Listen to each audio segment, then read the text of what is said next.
الحمد لله رب العالمين والعاقبة للمتقين الصلاة والسلام على رسول النبي الكريم وعلى آله وصحبه أعوذ بالله من الشيطان الرجيم بسم الله الرحمن الرحيم ومن لم يحكم بما أنزل الله فأولئك هم الظالمون ومن لم يحكم بما أنزل الله فأولئك هم الكافرون ومن لم يحكم بما أنزل الله فأولئك هم الفاسقون صدق الله العظيم اللهم صل على محمد وعلى آل سيدنا محمد وبارك وسلم اللهم صل على محمد وبارك وسلم আলহামদুলিল্লাহ সাথী আস্তে আস্তে বাড়তেছে সবাই আসলে মধ্যে মাস গ্যাপ হয়ে গেল এমনি তো দিনের কাজে মানুষ আসেই কম দিনের কাজে মানুষ খুব কমই আসে তারপরেও আল্লাহ তাআলা আমাদেরকে বসার তৌফিক দিয়েছে মানুষ যদি হেদায়েত পেতে চায় যেমনি গোস্তর দোকানে গোস্তর গলিতে গোস্ত পাওয়া যাবে কাপড়ের পট্টিতে কাপড় পাওয়া যাবে করুকারিজের পট্টিতে করুকারিজ পাওয়া যাবে যখন ওলামাদের সহবতে বসবো তখন আল্লাহ তাআলা হেদায়েত দেবেন ওলামারাই হলে আম্বিয়াদের নাই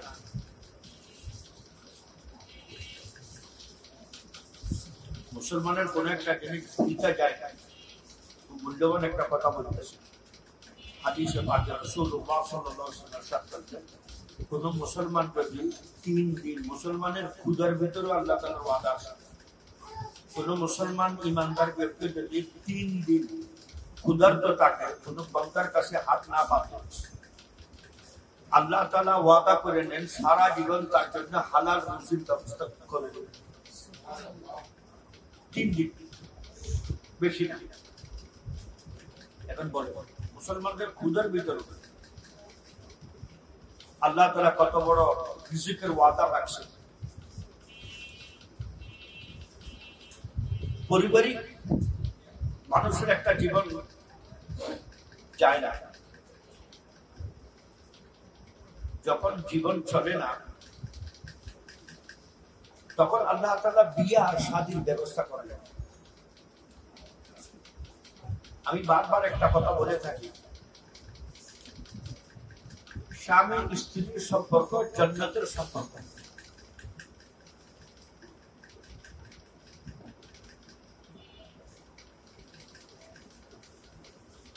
এই সম্পর্ক কোনো দুনিয়াবী সম্পর্ক না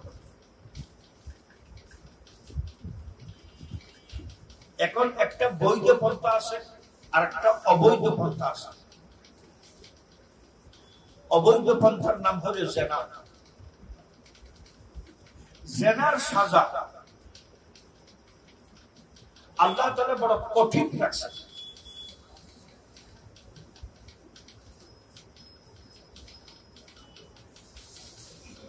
কিন্তু কাউকে যদি জিনা করতে দেখেন আপনি শরীয়তের অনুমতি দিয়ে নাই যে আপনি তার রহস্য তার গোপনীয় কথা আপনি ফ্লাশ করে দেন এটা আল্লাহ পছন্দ করে না এই জন্য জিনা সম্পর্কে প্রত্যেকটা জিনিসের জন্য ইসলামের ভিতরে শরীয়তের ভিতরে সাক্ষী রাখছে দুজন 20 কোটি 22 কোটি বাংলাদেশের মানুষ রোজা রাখবে দুজন লোক যদি দেখে নেয় চাঁদ দেখে নেয় তাহলে 22 কোটি লোকের রোজার জন্য যথেষ্ট কিন্তু কাউকে যদি জিনা করতে দেখে তখন সাক্ষী লাগবে 4 জন কয়জন কেন এই সাজাটা বড় মারাত্মক সাজা আচ্ছা 3 জন বলল আমরা দেখছি কিভাবে দেখছেন এরা দুজন মহিলা পুরুষ এক বিছানায় শুয়ে আছে, সাজা দিতে পারবে না পৃথিবীর কোন জজ। তিনজন বললো আমরা দেখছি, একজন বললো আমার একটু ঝাপসা ঝাপসা লাগে, ও তিনজনকে ৮০ দৌড়া বেত্রাঘাত মারতে হবো কেন? আরেকজনের ইজ্জত নষ্ট করতে তুই আসছিস।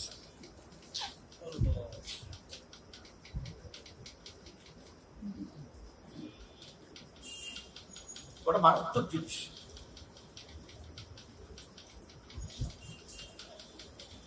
চারজন এমন সাক্ষী যে চোখে দেখছে, কেমন দেখছে, শুনতে দেখছে, একজন আরেকজনের সঙ্গে চুমা চাটি করা, মিলামিশা, এমনি দাঁড়ানো অবস্থা না।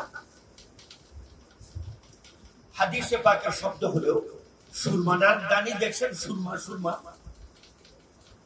দানি দেখছেন।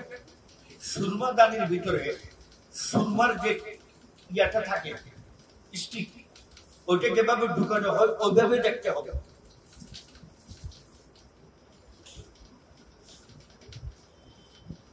সাজা বড়। আর আপনাকে সাক্ষী দেওয়ার জন্য কাউকে ডাকে না, আপনি নিজে নিজে সাক্ষী দিতে কেন আরেকজন মুসলমানকে কষ্ট দেওয়ার জন্য আসেন? হ্যাঁ, যে প্রকাশ্য করতেছে তার কথা ভিন্ন, একজন লোক গোপনীয় ভাবে গুণা করতেছে, আপনি তার বেডরুমের ঝাঁকাঝাঁকি করতেছেন কেন? তাকাতাকি করতেছেন কেন? হযরত আব্দুল্লাহ ইবনে মাসউদ রাদিয়াল্লাহু তাআলা আনহুর কাছে চারজন লোক আসলেন। কয়জন? চারজন লোক আসলেন। বলল আমরা অমুক অমুককে জিনা করতে দেখছি। আব্দুল্লাহ ইবনে মাসউদ রাদিয়াল্লাহু তাআলা আনহু বললেন চারজন দেখছো? বলে হ্যাঁ চারজন দেখছি। সাজা দিলেন, বেত্রাঘাত দিলেন, কিন্তু আবার পরে বললেন তোমরা চাইলে তারে গোপন রাখতে পারবা।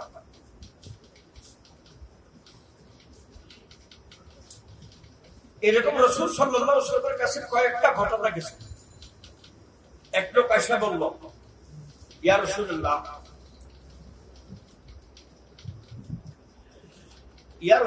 আমি জিনা করছি।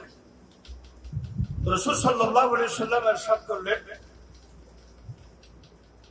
দেখেন এদিকে, দেখো তো, মুখ শুনে দেখো, মুখে নাক দিয়ে দেখো,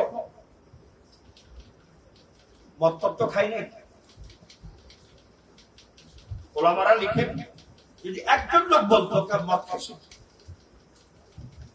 তাহলে সাজা আল্লাহ রাসূল সাল্লাল্লাহু আলাইহি ওয়াসাল্লাম তাকে সাজা দিতেন। যখন বললো না মদ তো খাই নাই, তখন লোক পাঠাচ্ছে তার বাড়িতে, তার মেন্টাল ঠিক আছে কি নেই। আমার কথা বুঝে আসতেছে? কেন? সাজার থেকে বাঁচানো। আল্লাহর সঙ্গে মামলা করে নিবে সে। এই জন্য ঠিক চারজন সাক্ষী লাগবে। কয়জন? চারজন। তিনজন যদি হয়, তিনজনকে ৮০ দৌড়া মারে। একজন মুসলমানের ইজ্জত আবরুর উপরে আঘাত করছে না।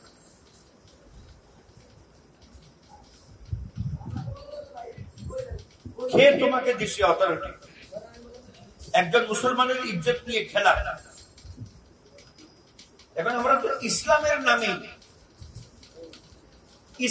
নামে আমরা আরেকজনকে বদনাম করি। বলে না এরে এক্সপোজ করতে হবে, এর পৃথিবীর সামনে খুলতে হবে। এর জন্য আজকে ইমানের ভিতরে বরকত নেই, মুসলমানদের ভিতরে বরকত নেই। আচ্ছা, এটা তো এটা একটা মশলা বলি আমি। স্বামী দেখলো স্ত্রীকে গুনাহ করতে, জিনা করতে, সে ছাড়া সাক্ষী নেই, একজনের সাক্ষী। পৃথিবীর কোন আদালত ওই মহিলাকে সাজা দিতে পারবে না। সাক্ষীর উপর সাজা দিবে তো কি করতে হবে ভাই? সে মহিলা কসম উঠাবে ৪ বার। কয়বার? আল্লাহর কসম আমি নির্দোষ, আল্লাহর কসম আমি নির্দোষ, আল্লাহর কসম আমি, আমার উপরে কাযাব লাগাইছে, বহতান লাগাইছে, অপবাদ দিয়েছে, আল্লাহর কসম। পঞ্চমবার বলবে আমি যদি মিথ্যা বলে থাকি আল্লাহ লানত হোক আমার উপর। সাক্ষী নেই, কসম আছে।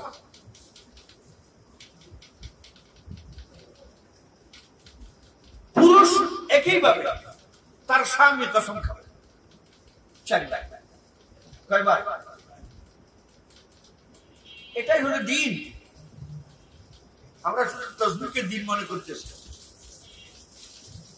আমরা তো আল্লাহকে ধোঁকা দিই। মাথা টুপি রাখলাম, দাড়ি রাখলাম, টাকার উপরে কাপড় পরলাম, মনে করতেছি আলহামদুলিল্লাহ 22-25 কোটির ভিতরে আমি একজন মুত্তাকি আছি। আল্লাহকে তো ধোঁকা দেওয়া যাবে না। আমি 3টে আয়াত পড়লাম, 3টে আয়াত। আপনার ঘরে, আপনার ব্যবসা, আপনার লেনদেনে আমরা কাফির কারে মনে করি। আল্লাহ বলতেছেন না না না, আপনার ঘরে আপনার লেনদেনে কিছু আমল করলাম, নামাজ পড়লাম, সামান্য টাকা যাকাত দিলাম। 98% লোক যাকাত সঠিকভাবে দেয় না বাংলাদেশ উপমহাদেশে। কেউ কোনো আলিমের থেকে জিজ্ঞাসা করে না। আমি কসম খাইয়ে বলতেছি, বাংলাদেশের লোক যদি যাকাত দেয়, যাকাতের বরকত একদম দুর্গম গ্রামের ভিতরে, কোথায় দুর্গম বর্ডারের পাশে, ওখানে যদি কোনো একজন লোক বসে থাকে তাকেও যাকাতের টাকা পৌঁছে যাবে। যাকাতের খাত আমি ঠিক করিনি, রাসূলুল্লাহ সাল্লাল্লাহু আলাইহি ওয়াসাল্লাম নিজে ঠিক করে নাই।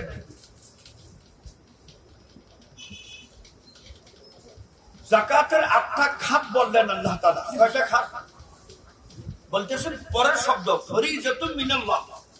এটা নবীর ইখতিয়ারও নাই, মুফতি মাওলানা তো দূরের কথা। ফরিজাতুম মিনাল্লাহ, এটা আল্লাহর পক্ষ থেকে ফরিজা। আচ্ছা, ওখানে আছে, আমি একটা বলে দিই। ফকির, ইন্নামা সাদাকাতু লিল ফুকারা ওয়াল মাসাকিন। ফকির কারে কয়? মিসকিন কারে কয়? ফকির বলে যার কাছে কিচ্ছু নেই, কিন্তু সে কারো কাছে হাত পাতে না, সবর করে থাকে, যাকাত তারে পৌঁছে দেয়। মিসকিন একবেলা ক্ষুধার্ত অবস্থা বলে দেয়, আমার কাছে নাই, সকালে নাস্তা করিনি, আমারে কিছু দেয়।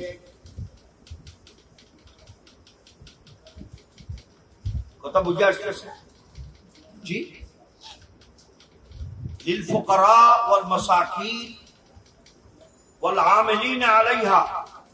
রাসূল সাল্লাল্লাহু আলাইহি ওয়াসাল্লামের পক্ষ থেকে ম্যাথমেটিক্স, গণিত জানে, শরীয়ত জানে, স্বর্ণের প্রতি কিরকম যাকাত আসবে, রূপা হলে কিরকম আসবে, ক্যাশ টাকা হলে কিরকম আসবে, এবং খরিদ করার ব্যবসায়ী আসবাবপত্র হলে কিরকম আসবে, গরু, ছাগল, মহিষ, উট, দুম্বা এই হলে কিরকম আসবে, এমন কিছু লোক রাসূল সাল্লাল্লাহু আলাইহি ওয়াসাল্লাম তৈরি করলেন। ওদেরকে এলাকায় এলাকায় এলাকায় পাঠিয়ে দিলেন। ওয়াল আমিলিনা আলাইহা। আমি যাকাত দিব, আমি যদি নিজের টাকা ট্যাক্স দিতে না পারি, ওয়া মুআল্লিফাতি কুলুবুহু, যে ইসলাম কবুল করতে চায় তারও যাকাত দিতে পারেন। এখন মুসলমানদের, বিশ্বের সমস্ত মুসলমান যদি যৌথ যাকাতের ফান্ড থাকতো, কি থাকতো? যাকাত। একজন মুসলমানও না হক শহীদ হতো না। কেমনে হুজুর? এটা পদ্ধতি আমার না, রাসূলুল্লাহ সাল্লাল্লাহু আলাইহি ওয়াসাল্লামের পদ্ধতি। আল্লাহ রাসূল হুনাইনের যুদ্ধের সময় আবু সুফিয়ান ওখানে ছিল, এখনো কলমা পড়ে নাই, আল্লাহ রাসূল জানেন তার দ্বারা মুসলমানের লোকসান হবে। যাকাতের গনিমতের মাল থেকে তারে কিছু মাল দিলেন। বনু উমাইয়ার কিছু লোকের কাছে হুনাইনের ভিতরে, হুনাইনের যুদ্ধের সময় কিছু গনিমতের মাল ছিল, 100 উট দিলেন। কালেমা তখন পড়ে নাই তারা। ইমাম আবু হানিফা বলেন ইসলাম তখন মগলুব ছিল, পরাজিত ছিল। যখন রাসূল সাল্লাল্লাহু আলাইহি ওয়াসাল্লামের হাতে ইসলাম গালিব হয়ে গেছে, এখন আর দেওয়ার দরকার নাই। আমি বলি এখনো যদি সুরত আসে, এখনো দিতে ট্রাম্পকে বলা হবো 10 ট্রিলিয়ন ডলার আমরা তোমার দেশে ইনভেস্ট করতেছি এক শর্তের উপরে, তুমি ইসরায়েলকে বলে দাও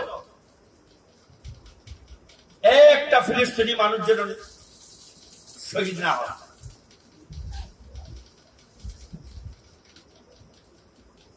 যাকাত আসে এই জন্য।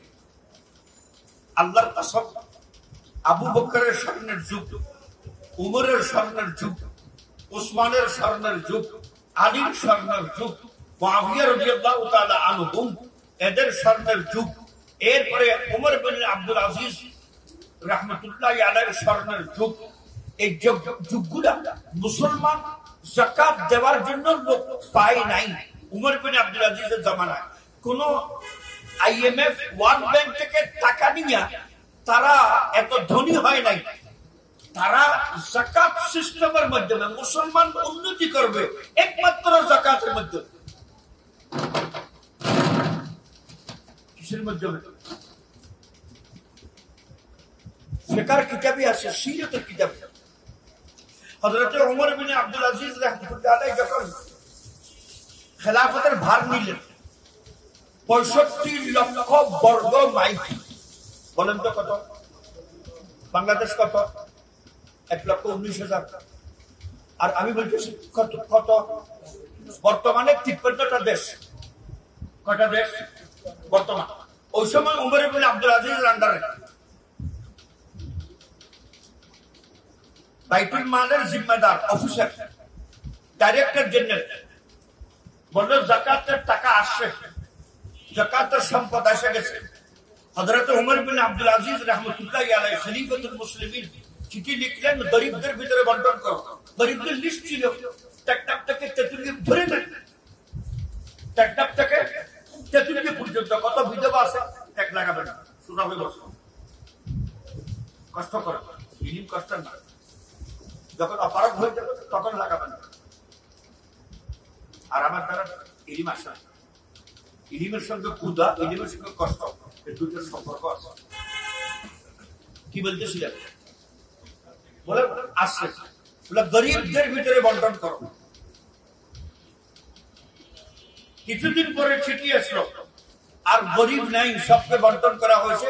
তারপরও সম্পদ, টাকা, মাল বাইতুল মালে এখনো আছে। বললেন ইসলামী লস্কর তৈরি করো, যাকাতের মাল দিলেন। কিছুদিন পরে চিঠি আসলো, জি হযরত,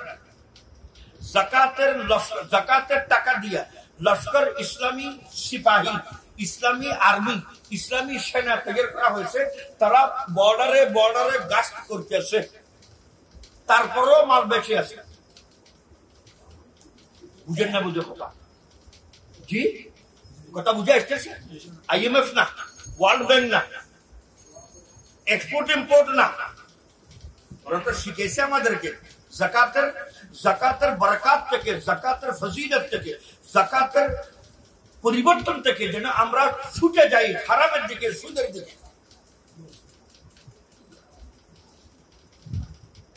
তারপরে চিঠি আসলো, তারপরেও মাল বেঁচে আছে। বললেন যারা ঋণগ্রস্ত, যারা ঋণ বরখেলাফি, ঋণের টাকা ফেরত দিতে পারতেছে না, তাদের পক্ষ থেকে স্টেট, রাষ্ট্র, বাইতুল মাল তাদের পক্ষ থেকে টাকা আদায় করে দেওয়া হোক। কোরআনের আয়াত আছে ওয়াল গারিমিন। ইসলামী রিয়াসত, ইসলামী রাষ্ট্র বলে ঋণগ্রস্তকে ঋণ পরিশোধ, আর আমরা বলি ঋণগ্রস্ত, ঋণ বরখেলাফ বলা, পুলিশ পাঠাও, আদালতে নিয়ে যাও, তার অপদস্থ করো, তার ইজ্জত নিলাম করো, তারে পেপারে উঠাও, পত্রিকায় উঠাও, মিডিয়া দেখাও ঋণ খেলাফি। যদি সত্যকার ঋণ খেলাফি হয়, বিপদগ্রস্ত হয়। আর আল্লাহ বলেন ওয়াফির রিকাব ওয়াল গারিমিন, কোরআন বলতেছে গারিমিন ঋণগ্রস্ত, ঋণের দ্বারা সে বাহির হতে পারে না, তার পরিবারের ভিতর, তার পরিবারের অভাব, তারে দাও, যাকাত দাও, ঋণ মুক্ত করো। আমরা বলি আমার আইনে আছে, সংস্কার কর না বেটা, সংস্কার কর। কি সংস্কার করতেছ? লেডিজ দিবে কি জেন্টসে দিবে? 300 আসন পুরুষ থাকবে, 300 আসন মহিলা থাকবে। বেহায়া, বেগাইরত, লজ্জাহীন। আচ্ছা হিটার যদি বলে আমাদের কি হলো ভাই, আমাদের জন্য কয়টা আসন থাকবে? কাদের হাতে, কার থেকে নিয়ে কাদের হাতে দেওয়া হয়েছে? চিন্তা করেছি আমরা আসলে গোলাম, আল্লাহর কসম গোলাম। মুসা আলাইহিস সালাম আসছিল গোলামির থেকে, ফেরাউনের গোলামির থেকে ছুড়াবে। কোন মুসা আসবে আল্লাহ জানে। ভারতের গোলাম, রাজনৈতিক দলগুলোর গোলাম, ইলেকশনের গোলাম, নির্বাচনের গোলাম। আমাদের কাঁদার উপরে সবার হয়ে তারা আইস পূর্তি করবে। কোরআন বলে ওয়াল গারিমিন আলাইহা, ঋণগ্রস্ত, কয়েদি, গুনাহগার, কয়েদি, বন্দী, জেলে আছে। আচ্ছা সে গুনাহ করছে, জেলে আছে, একটা দড়ি নিলাম, তার পিছনে পরিবার আছে, এদের কি দোষ? এদের কি দোষ? ويطعمون الطعام على حبه مسكينا ويتيما واسيرا। বন্দীদের খাবার দাও, তার পরিবারকে খাবার দাও, তারে ছাড়াইবার ব্যবস্থা করো, তার জামানতের ব্যবস্থা করো। যাকাতের টাকা, কিসের টাকা? যাকাতের টাকা। আজকে যাকাতের টাকা হাফিজ, আলিম, মুফতি, মৌলানা, কারি, খতিব, আল্লাহর কসম যাকাতের টাকা। যে দেশে নাই এ সিস্টেম নাই, যে দেশে এ সিস্টেম নাই, তাদের ইমামদের দাড়ি নেই।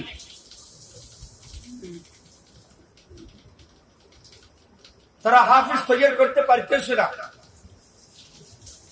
যেখানে কোরআন নাজিল হয়েছিল ওখানের মসজিদে বাংলাদেশি ইমাম, ইমাম, পাকিস্তানের ইমাম, আফগানিস্তানের ইমাম, তোর ইমাম কই? বলে আমার এখানে ইমাম তৈরি।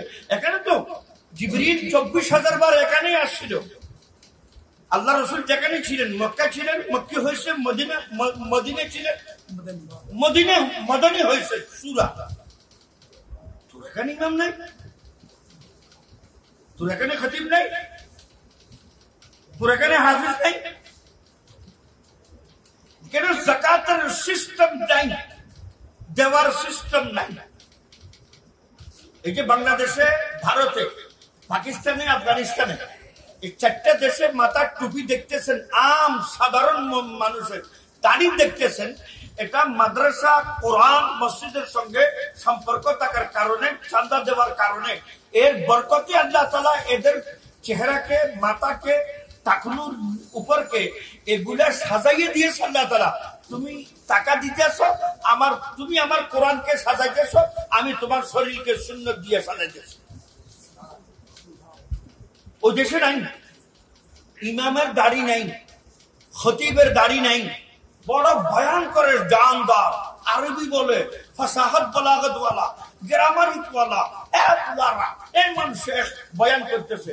দাড়ি নিস্তা, টুপি টুপি শুধু নামাজের জন্য মাথায় টুপি দিছে, অথবা একটা রুমাল দিছে। ওয়াল গারিমিন আলাইহি, কোরআন বলতেছে। আমরা কি করতেছি?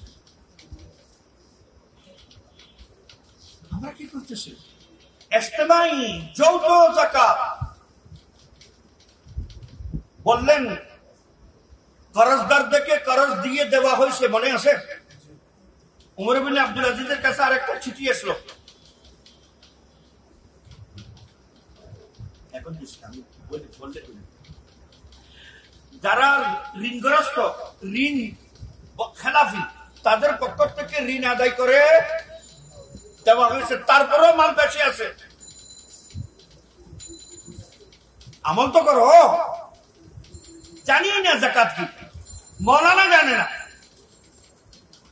এখন যেখানে যাই মৌলানা হুজুর কিছু বলেন, তখন আমি বলি শুধু জাকাত সম্পর্কে শোনো, নামাজ তো তবলিগ বলো শিখাই দিবে। বললেন ঋণগ্রস্তদের ঋণ আদায় করার পর আরো সম্পদ রয়ে গেছে, কি করা হবে? যারা শাদী করার, বিয়ে করার খ্বাহিশ রাখে, টাকার অভাবে শাদী করতে পারতেছে না, মেয়ের পক্ষ না, কোন পক্ষ? কোন পক্ষ? মেয়ের পক্ষ থেকে 1 টাকা জবরদস্তি ডিমান্ড করে বিয়ে করা হারাম, হারাম, হারাম। আমি 200 আসবো, 250 আসবো, মুরগ মুসাল্লাম খাসি বসাইয়া শিং টিং লাগাইয়া, হারাম। যৌতুক তো দূরের কথা, যৌতুক তো ওই ব্যক্তি নিবে যে জাকাত খাইতে পারে, ফিতরা খাইতে পারে। বুঝেন না কথা? ছেলে, যেই ছেলে শাদী করার খ্বাহিশ আছে কিন্তু বউ রাখার সামর্থ্য নাই, রাসূল সাল্লাল্লাহু আলাইহি ওয়াসাল্লাম বলেন ইল্লাম ইয়াস্তাতি, যদি তোমার শক্তি থাকে, আর্থিক শারীরিক শক্তি থাকে, বিয়ে করে নাও, ফলে বিয়ে করে নাও। ওমাল্লাম ইয়াস্তাতি, যদি আর্থিক শারীরিক শক্তি না থাকে, ফালাইহি বিসওম, ফালাইহি, নিজের উপর রোজা রাখা ওয়াজিব করে নাও, লাগাতার রোজা রাখো। একটা মাসে 3 দিন রাখলাম, আইয়ামে 20, 13, 14, 15 মনে করতেছি আমার শাহাওয়াতের উপর আমি কন্ট্রোল করব, এটা হাদিসের মফহুমে না। হাদিস বলে 28 দিন, 27 দিন, 24 দিন, 25 দিন। কথা বুঝাইছে? ফালাইহি বিসওম, নিজের উপর রোজা ওয়াজিব করে নাও। গুনাহ করা যাবে না, গুনাহ করা, জিনা করা যাবে না, কোন সুযোগ না। আমরা দাড়ি রেখে, টুপি রেখে আল্লাহ তাআলাকে ধোঁকা দেওয়ার চেষ্টায় আছি। দেখ না, আমরা নেক, একটা শব্দ বলতেছি, যদি নিতে পারে, আমরা নিজেকে নেক দেখাইতে চাই, নেক হইতে চাই না। বুঝেন না বলে কথা? নিজেকে নেক 20 কোটি 25 কোটি দেখলে বলবে নেক। আমিও চাই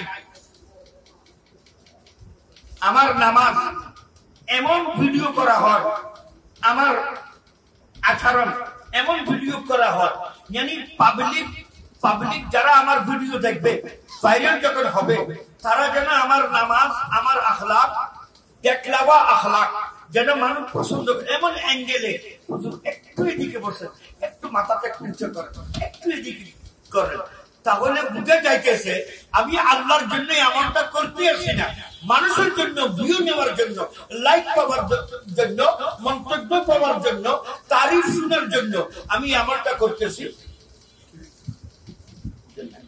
শেষ, মোবাইলে তো ইখলাস শেষ করে দিচ্ছে। والغارمين قرآن বলেন والغارمين عليها। আচ্ছা বললেন, আচ্ছা কিছুদিন পর আবার চিঠি আসলো, আমাদের দেশে আর কোন বিবাহের খ্বাহিশ রাখনেওয়ালা পয়সার অভাবে, টাকার অভাবে বিয়ে করতে পারতেছে না, এমন আর নাই, সবার বিয়ের কাজ সম্পন্ন হয়ে গেছে, তারপরেও টাকা বেঁচে আছে। বুঝেন না? বুঝেন না? আল্লাহর কসম, বাংলাদেশে 15-20টা মাদ্রাসা আছে যাদের মাসিক ব্যয় 2 কোটি থেকে 3 কোটি টাকা, জাকাতের টাকা। 40 লক্ষ থেকে 42 লক্ষ 3 বেলা খাইতেছে, জাকাতের টাকা। লক্ষ স্টাফের বেতন দেওয়া হয় প্রত্যেকটা মাদ্রাসা জাকাতের টাকা। মাদ্রাসা বিল্ডিং হইতেছে, জাকাতের টাকাকে হিলে করে বিল্ডিং হইতেছে। কিছু তো হইতেছে ভাই, না হইতেছে তা না, বুঝেন না? বুঝে কথা না হইতেছে তা না। একটা বাংলা কথা আছে না, না মামার থেকে কানা কানা মামায় ভালো, কানা মামায় সই বল গারমিন আলাইহা, কোরআন বলতেছে। জানি না যাকাত কি জিনিস, আমি দেখি যাকাত দিব। রাসূল সাল্লাল্লাহু আলাইহি ওয়াসাল্লাম আমিল কেন তৈরি করলেন? আমিল আমলা কেন তৈরি করলেন? তুমি ওখানে যাচ্ছ, একজন আমলা আসো, আবু বকর তুমি আমার রাসূল সাল্লাল্লাহু আলাইহি ওয়াসাল্লাম পাঠাইছে আমার, কেন? যাকাত ওসুল করার জন্য। বসো। এখন আবু বকর বসলো, তোমার কাছে স্বর্ণ কত আছে? আমার স্ত্রী হিসাব, তোমারটা বলো। লিখলো স্বর্ণ এত।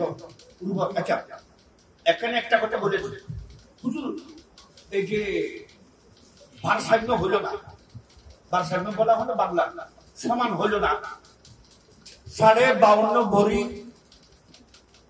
রূপার দাম বর্তমানে 1 লক্ষ টাকা হতে পারে। কত হতে পারে? আমার হিসেবে 1,30,000 টাকা হয়, ধরেন 1 লক্ষ টাকা। কিন্তু 7.5 ভরি স্বর্ণের দাম কত? 1.5 লক্ষ টাকা করে হিসাব করে।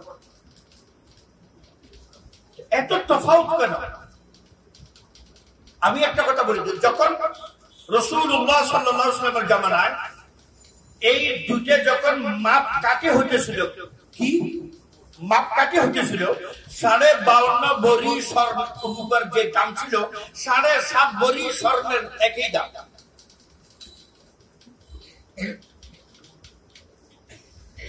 সাড়ে সাত ভরি একই দাম, এক ইকুয়াল সমান দাম। আপনার কাছে কোনটা আছে? আপনি জেনে নেবেন।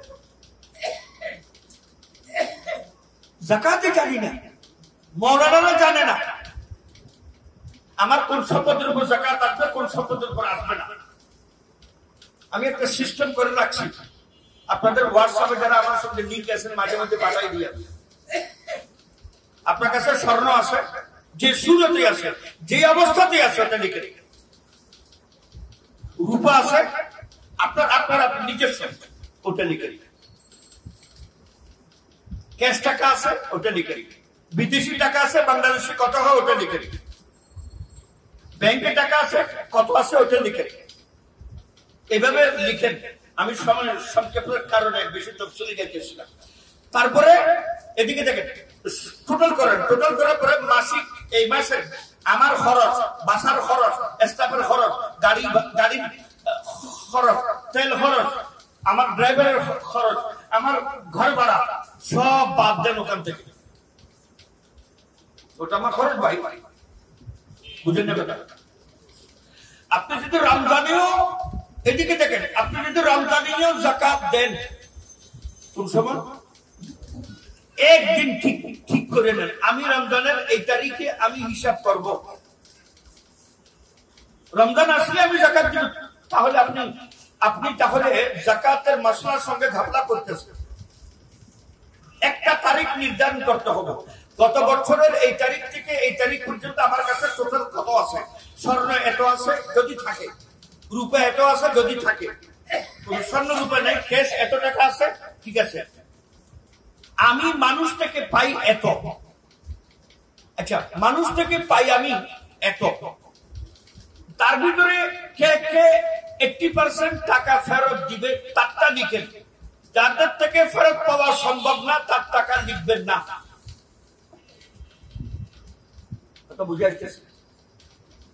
আল্লাহর কসম খেয়ে বলতেছি যে যাকাত পরিষ্কার ভাবে, আমানতের সঙ্গে সহি ভাবে, সঠিক ভাবে দিবে, আল্লাহর ওয়াদা তার মৃত্যু ঈমানের উপরে হবে।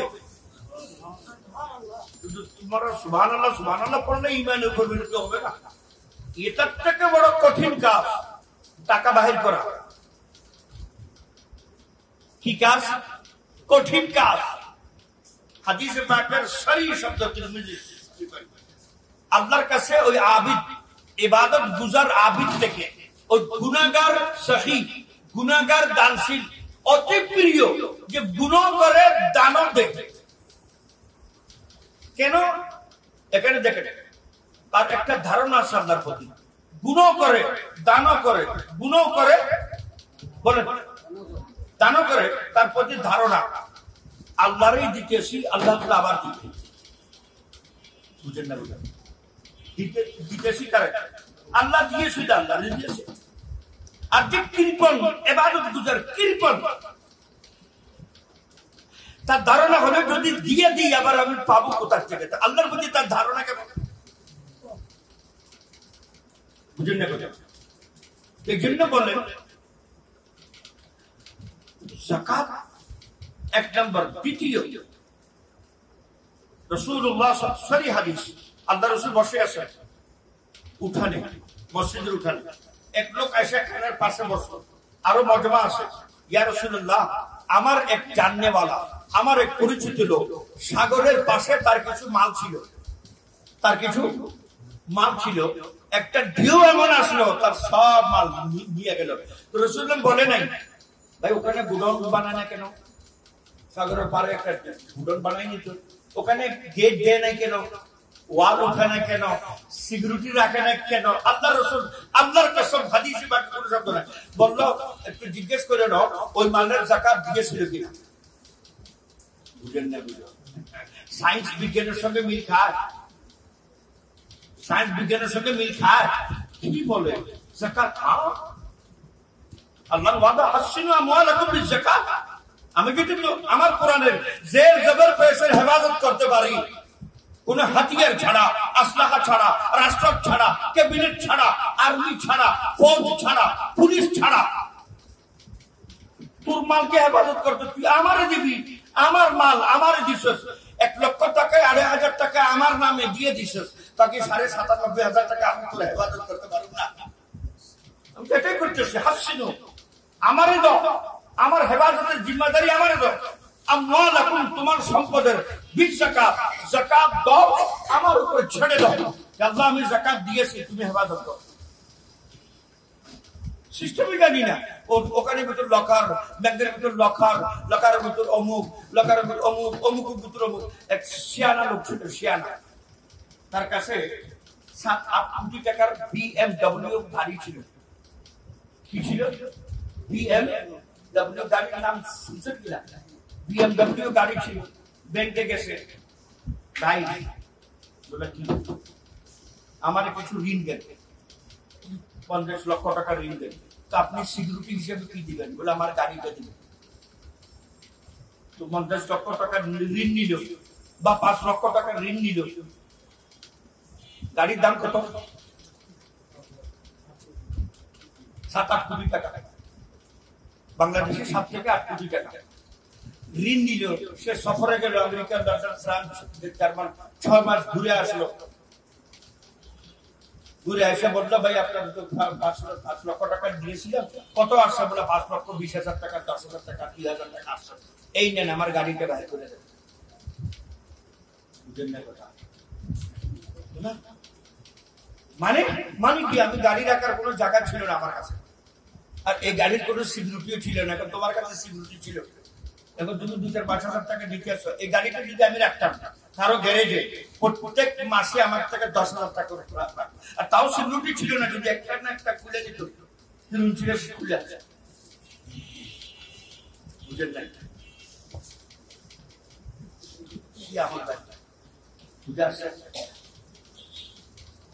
তো দাড়ি টুপি রেখে আল্লাহকে ঢুকে দিব।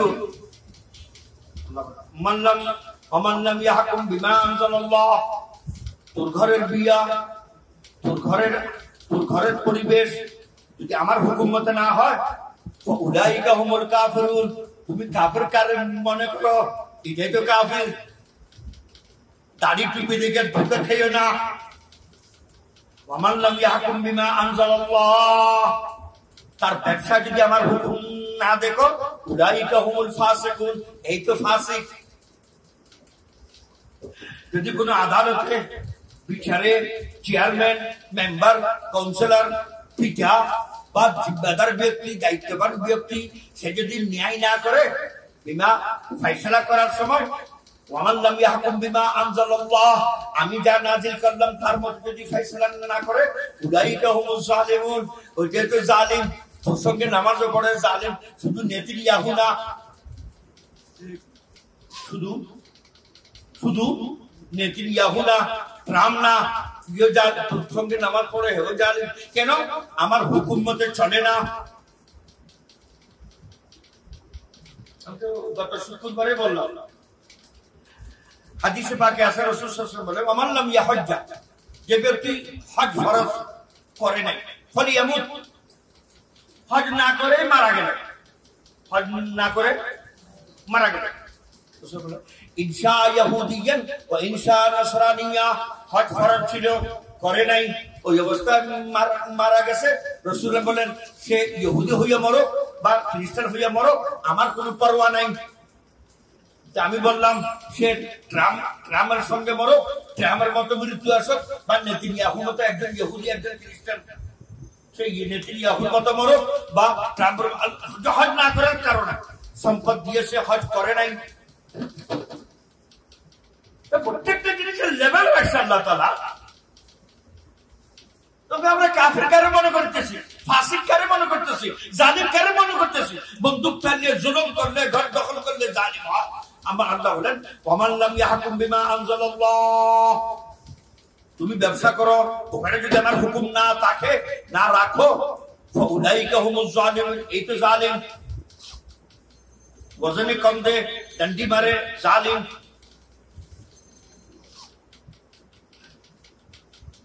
কথা বুঝে আসতেছে? আল্লাহ তাআলা শান্তির জন্য দুনিয়াটা দিয়েছে। বললেন তুমি এখানে সবরের মাধ্যমে, কিসের মাধ্যমে? সবরের মাধ্যমে তুমি এটাকে স্বপ্নের মতো করে নাও, জান্নাতের মতো করে নাও। আমি তোমার জন্য জান্নাত বানিয়ে রাখছি। কার জন্য? হ্যাঁ, আমরা তো জানি না, কোনোদিন বসি না ওলামাদের সহবতে। এক লোক গেল এক জায়গায়, আজাদ ভাই শুনেন, এক লোক গেল এক জায়গায়, কেলাওয়ালা কেলা আছে না, কেলাওয়ালা থেকে জিজ্ঞেস করে কেলা দর্জন কত? বলে এত। এক দর্জন দেবো আমার, এক দর্জন দিছে, সাপার চিনেন, ব্যাগের ভিতরে ভরে দিছে। কিছু দূর যাওয়ার পরে চিন্তা করলো, গণিত না একটু গণিয়ে দেখি, 1 2 3 4 5 6 7 8 9 10 11 12 13, একটা বেশি দিল কেন? তো আবার সরকার ভাই, আমি এক দর্জন বলছিলাম, বলে ওখানে কত গেছে? বলে 13টা আসছে। তো আমাদের এখানে, তো আমার এখানে 13টারে দর্জন। ব্যবসার পলিসি দেখছে। এখন তারে যদি অন্য দোকানদার ডাকে, ভাই আমার কাছে আছে, বলে না না না, 13টা দর্জন যার আছে আমি তার কাছে যাবো। মার্কেটিং বুঝেন না, মার্কেটিং দেখছে, বুঝেন না মার্কেটিং।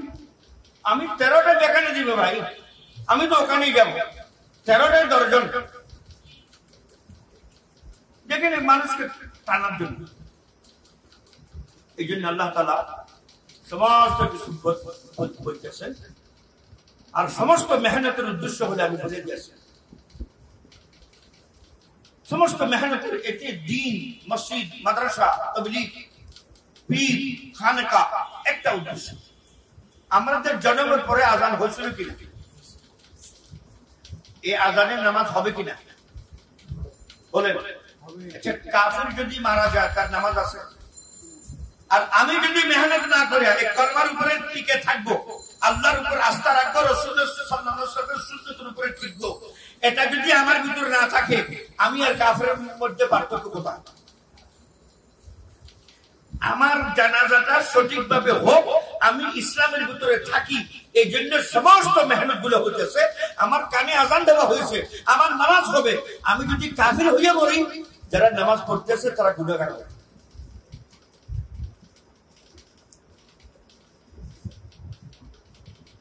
জানাজা হইতেছিল না, ছেলে দাঁড়ায় গেল, ভাই আমার আব্বা এলাকার সুনাম ধন্য লোক ছিল। কি ধন্য লোক ছিল? সুনাম ধন্য লোক ছিল আমার আব্বা। ভাইজান আমার আব্বারে মাফ করে দিয়ে, হোটেলে চলতে ফিরতে যদি কারো প্রতি একটু রাগ করে কথা বলে থাকে, ধাক্কা দিয়ে থাকে, রাগ করে থাকে, গালি দিয়ে থাকে, আমার আব্বারে একটু মাফ করে। ইমাম সাহেব শুনতেছিল, ইমাম সাহেব বললো ঠিক আছে আমরা ছোটখাটো যদি মাফ করি। তুমি তোমার আব্বারে মাফ করছো কিনা? বুঝেন না? বুঝো কথা। তুমি বলেন বলেন বলেন, তুমি তোমার আব্বা, আমার আব্বা, আমার আব্বা তোমার বহু লোক।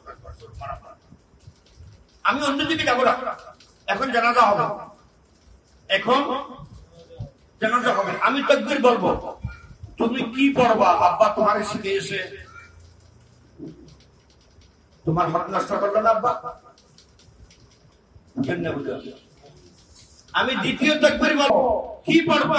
তোমার আব্বা তোমার শিখে এসে তোমার হক নষ্ট করবে না আব্বা?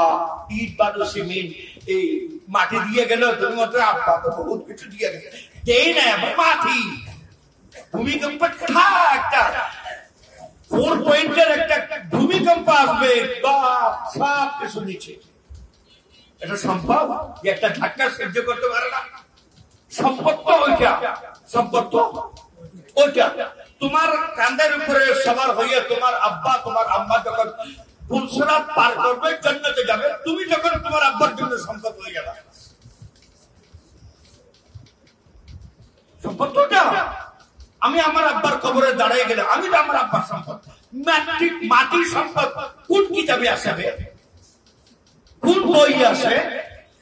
কিন্তু মাটি, মাটি কোথায় থাকে? পায়ের নিচে। মাটি কোথায় থাকে? যখন আমার মাথার উপর আসবে তখন আমি বলতে পারবো না কি করতেছো ভাই, আমার মাটির নিচে পায়ের নিচে থাকা জিনিস আমার মাথায় দিতে আসেন, মরার পরে মাথার উপর আসবে কিনা? মাটি।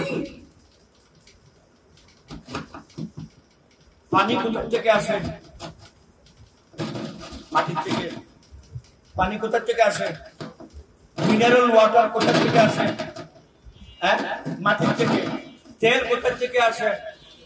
বলেন না ভাই। মাদানিয়াত, খাজানা, আল্লাহর ভান্ডার কোথা থেকে আসে? স্বর্ণ কোথা থেকে আসে? পেট্রোল কোথা থেকে আসে? ডিজেল কোথা থেকে আসে? গ্যাস কোথা থেকে আসে? মাটি কোথায়? তুমি আমার হইয়া যাও, তোমার পায়ের নিচে রাখছি আমি, পুরো দুনিয়ার সম্পদ তোমার পায়ের নিচে, সমস্ত দুনিয়ার সম্পদ তোমার পায়ের নিচে, তোমার খোরাক পায়ের নিচে, তোমার চাউল পায়ের নিচে, তোমার ডাব পায়ের নিচে। আমার হুকুমে আছে, গাছের কাছরা ফল দিবে, কাটে দেখো ফল নাই ওখানে। আমি যখন বলি ফল দাও তখন দিবে। এই জন্য আমাকে এই বাকি জীবনটা, এরপরে যে জীবনটা এখানে পরে কবরে যাওয়া পর্যন্ত, কোথায় যাওয়া পর্যন্ত? কবরে আমার জানাজা হবে, আমি যেন আমার জানাজাটা শুদ্ধভাবে হয়, আমার জানাজা যারা পড়বে তারা যেন ইত্মিনান রাখে, হ্যাঁ একজন মুসলমানের জানাজা পড়ে এসেছে, গুনাহ করছি আমি, মাফ থাকবে তারা। আল্লাহুম্মা গফির লি হাইয়ানা, আল্লাহ মাফ করে দে আমরা যারা জীবিত আছি, ওয়া মাইয়াতানা, মাইয়াতের গুনাহ আমি করছি, ক্ষমা চাইতেছে কারা? কিন্তু ক্ষমা চাবার উপযুক্ত তো হতে হবে। আমি যদি কারো লোকসান, আমার ভাই লোকসান করলাম, সে জানাজা এসে গেল, আমার প্রতিবেশী এসে গেল, সে বলবে বাপরে বাবা জানাজা দোয়া বাইরে গেছে, আমার যে লোকসান করছে সে কথা বুঝে আসতেছে। ইমাম সাহেব বলল আমি তৃতীয় তাকবীর বলবো, কয় নম্বর? তৃতীয় তাকবীর বলবো। তুমি তোমার আব্বার জন্য কি বলতে পারো? বলে আমার তো জানা নাই, আমি চতুর্থ তাকবীর বলবো। তুমি কি বলবা? তোমার কাছে আমেরিকান ডিগ্রি আছে, ঢাকা ভার্সিটি ডিগ্রি আছে, সব আছে, কিন্তু তোমার আব্বারে আজকে দেওয়ার মতো ইলম জ্ঞান তোমার কাছে নাই। এতদিন তো আব্বার থেকে নিয়েছ, আজকে আব্বারে ফেরত দেওয়ার সময় আপনি আপনার সন্তানকে ভাতের প্লেটে যখন বলবেন আজকে রাত্রের ভাত আমার সঙ্গে খা, এদিকে আয় রাত্রের রুটি আমার সঙ্গে খা, আমি যদি মারা যাই তুই যদি আমার বুকের সামনে দাঁড়াবি কি বলবি বল, আমার জন্য আল্লাহর কাছে কি সুপারিশ করবি, আমার শোনা তোর পিছনে কোটি কোটি টাকা ব্যয় হয়েছে, বুঝেন না কথা। পুরো বড় মান্নাতের পরে নিয়ে আসি, বহুত মান্নাত, কি উত্তর আছে? এই জন্য আমি ছিলাম অন্য জায়গায়, আমার চলে গেছি অন্য জায়গায়, সবার কাছে অনুরোধ করে বলতেছি, আমি যেন মুসলমান, আমার কানে আযান দেওয়া হয়েছিল, আমার জন্য রাসূলুল্লাহ সাল্লাল্লাহু আলাইহি ওয়াসাল্লাম যেন কালকে সুপারিশ করে, আমার সন্তান এমন সন্তান গর্ব আমি, আল্লাহ রাসূল যেন আমার সুপারিশ করে, আমার সন্তান যেন কালকে না বলে আল্লাহ আব্বা আমার জন্য ঘর না করতেন, ঠিক আছে ফুটপাতে থাকতেন, কিন্তু আজকে ময়দানে হাসরাতে জাহান্নামে যেতে হবে, আল্লাহ আমার আব্বাকে ডাবল আযাব দেন, কেন সে আমাকে জান্নাতে যাওয়ার উপযুক্ত করে না। সূরা আহজাবের শেষের দিকে আছে, সূরা আহজাব 22 নম্বর পারা, 21 থেকে শুরু 22 শেষ বুদল, সূরাতুল আহজাব। قالوا ربنا اطعنا سادتنا وكبرانا,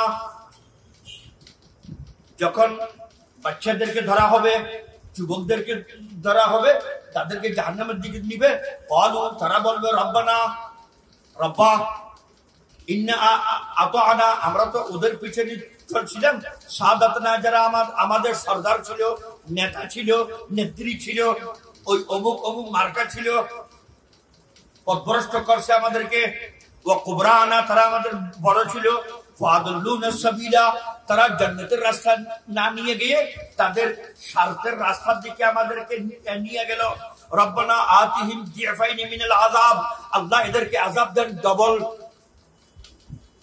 আযাব। কত? এই জন্য আমি সবার কাছে অনুরোধ করে বলবো, প্রত্যেক বুধবার কমসে কম এখানে বসলে আপনি আল্লাহ তাআলা যদি চায় হেদায়েতের রাস্তা আল্লাহ তাআলা খুলে দিবে ইনশাআল্লাহ। দেখেন গোশত যদি নিবার জন্য কাপড় পট্টিতে যায়, কেউ গোশত দিবে আমারে? বলেন দিবে? করুকারিজের দোকানে যদি যাই বলি আমার একটা লুঙ্গি দেন, রুইপুরি লুঙ্গি 1 নম্বর, দিবে? আচ্ছা গোশত পট্টিতে এসে যদি বলে আমার একটা গঞ্জি দেন, দিবে? তো হেদায়েতের জন্য অন্য বাজারে অন্য মার্কেটে, হেদায়েতের মার্কেট না, কোরআনের মার্কেট না, ওয়াজের মার্কেট না, উলামাদের মার্কেট না, কোরআনের মার্কেট না, ওইখানে গিয়ে যদি আমি বলি আমার হেদায়েত দাও, হেদায়েত পাওয়া যাবে? হেদায়েতের জন্য এখানে আসতে হবে, তবলিগে যেতে হবে, হক্কানি আলিমদের পীর, যদি পীর হয় পীরের মতো পীর হয়, পীরের মতো পীর হয়।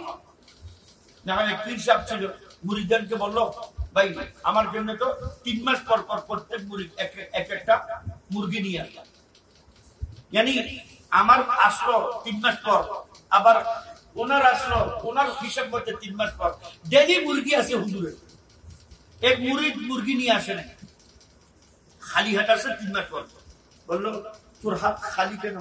বললো হুজুর আমি শখ করে পাচ্ছি না, দেশি মুরগি একদম বহুত খাওয়াইছিলাম, 2 দিন আগে মুরগিটা মারা গেছে, এই জন্য আমি নিয়ে আসি। বললাম মরাটা নিয়ে আসতে, বললো মরাটা খাবেন? বলে না খাওয়ার জন্য না, বিশ্বাস তো আসতো। এখন তোমার মতো যদি সবাই বলে দেয় 2 দিন আগে মারা গেছে, 3 দিন আগে মারা গেছে, আমার কি হবে? সবাই সবাই এই কথা বলে, বুঝেন না কথা। আচ্ছা শুনেন এবার, যদি সম্পর্ক দ্বীনি সম্পর্ক রাখেন, এই এটা বন্ধ, দ্বীনি সম্পর্ক যদি রাখেন